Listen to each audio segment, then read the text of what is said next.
بسم اللہ الرحمن الرحیم۔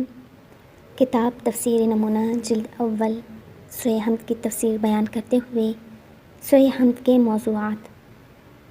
اس سورہ کی 7 آیات میں سے ہر ایک اہم مقصد کی طرف اشارہ کرتی ہے۔ بسم اللہ ہر کام کی ابتدا کا سرنامہ ہے اور ہر کام کے شروع کرتے وقت ہمیں خدا کی ذات پاک سے مدد طلب کرنے کی تعلیم دیتی ہے۔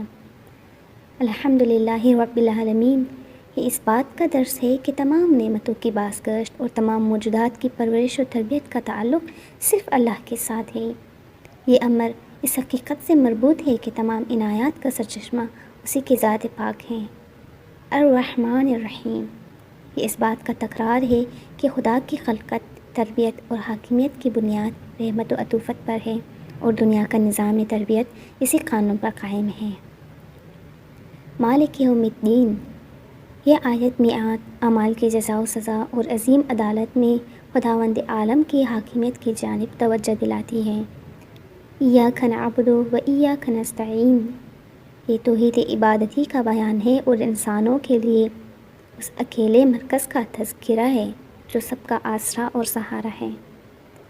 اہدنا الصراط المستقیم، یہ آیت بندوں کی احتیاج ہدایت اور اشتیاق ہدایت کو بیان کرتی ہے۔ یہ آیت اس طرف بھی توجہ دلاتی ہے کہ ہر قسم کی ہدایت اسی کی طرف سے ہے۔ سورہ کی آخری آیات میں اس بات کی واضح اور روشن نشانی ہے کہ صراط مستقیم سے مراد ان لوگوں کی راہ ہے جو نعمات الہیہ سے نوازے گئے ہیں اور یہ راستہ مغضوب اور گمراہوں کے راستے سے جدا ہے۔ ایک لحاظ سے یہ سورہ 2 حصوں میں تقسیم ہو جاتی ہے۔ ایک حصہ خدا کے حمد و ثنا اور دوسرا بندے کی ضروریات و حاجات۔ عیون اخبار و رسا میں سرکار رسالت سے اس سلسلے میں ایک حدیث بھی منقول ہے۔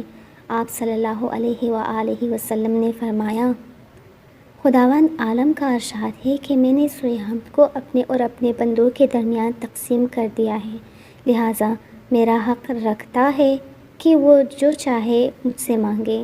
جب بندہ کہتا ہے بسم اللہ الرحمن الرحیم تو خدا بزرگ و برتر ارشاد فرماتا ہے، میرے بندے نے میرے نام سے ابتدا کی ہے، مجھ پہ لازم ہے کہ میں اس کے کاموں کو آخر تک پہنچا دوں اور اسے ہر حالت میں برکت عطا کروں۔ جب وہ کہتا ہے الحمدللہ رب العالمین تو خداوند تعالیٰ فرماتا ہے، میرے بندے نے میری حمد و ثنا کی ہے، اس نے سمجھا ہے کہ جو نعمتیں اس کے پاس ہے وہ میری عطا کردہ ہے، لہٰذا میں مصائب کو اس سے دور کیسے کیے دیتا ہوں۔ گواہ رہو کہ میں دنیا کی نعمتوں کے علاوہ اسے دار آخرت میں بھی نعمات سے نوازوں گا اور اس جہان کے مصائب سے بھی اسے نجات عطا کروں گا، جیسے اس دنیا کی مصیبتوں سے اسے رہائی دی ہے۔ جب وہ کہتا ہے الرحمن الرحیم تو خداوند عالم فرماتا ہے، میرا بندہ گواہی دے رہا ہے کہ میں رحمان الرحیم ہوں، گواہ رہو کہ میں اس کے حصے میں اپنی رحمت و عطیات زیادہ کیے دیتا ہوں۔ جب وہ کہتا ہے مالک یوم الدین تو خدا فرماتا ہے کہ گواہ رہو، جس طرح اس نے روز قیامت میری حاکمیت و مالکیت کا اعتراف کیا ہے، حساب و کتاب کے دن میں اس کے حساب و کتاب کو آسان کر دوں گا، اس کی نیکیوں کو قبول کر لوں گا اور اس کے برائیوں سے درگزر کروں گا۔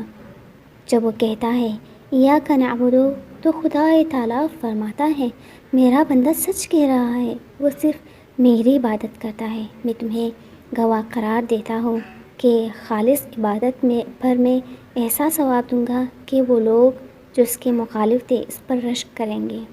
جب وہ کہتا ہے ایاک نستعین تو خدا فرماتا ہے، میرے بندے نے مجھ سے مدد چاہی ہے اور صرف مجھ سے پناہ مانگی ہے، گواہ رہو کہ اس کے کاموں میں میں اس کی مدد کروں گا، سختیوں اور تنگیوں میں اس کی فریاد کو پہنچوں گا اور پریشانی کے دن اس کی تذکیری کروں گا۔